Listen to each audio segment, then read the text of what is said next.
Above the head of an Afghan boy, drawing constellations in the sand, over the back of a woman bent in labor in a Kazakhstan tobacco field, there is a blanket of stars.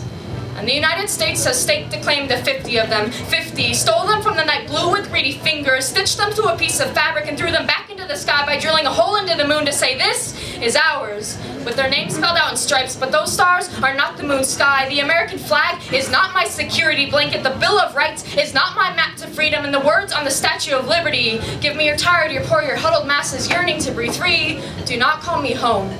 The moon wears that American flag, the way an officer carries his gun in the holster after shooting a woman mistaken for a wanted man, full of shame. If the moon could crater this country's claim away from her body, she would feel more whole than ever. If she could bleed until our tides turn red, push gravity even farther from herself, I bet she would.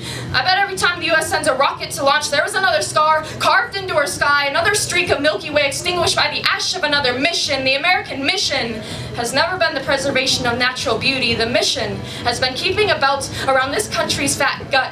And in the poorest towns of Mexico, women are so hungry they have hip bones that stick out like footholds on rock climbing walls. So the U.S. turned that belt into a wall and dared those women to carry the weight of their families over. Those carrying the weight in the form of a soon-to-be-born child have bellies as round as the moon. And just because they aren't dented and dinged by atmospheric misfires, don't believe for a second that that skin surface is any less holy because there is a child inside.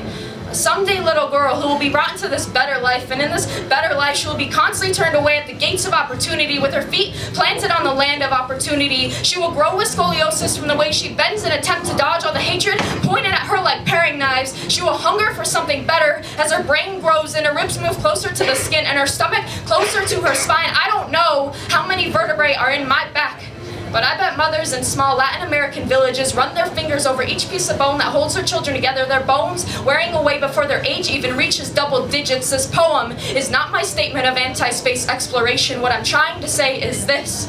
There are faces in the places we live in that are ignored or simply not seen, and if we looked at the tides of tears that those faces have formed, we'd see something more pulling than the moon, more pushing than the gush of plate tectonics. We'd see where the seams of our flag have unraveled into misguided morals, the way our map has a key with colors other than white, the way words of welcome have been misspoken in the asteroid damage of countless missions. We'd reach into the cheekbones of the Afghan boy yearning for science books, of the woman stringing tobacco leaves for a wage she may never receive, and we'd pull out a reminder that that moon is our satellite, and we'd find a new orbit for exploration.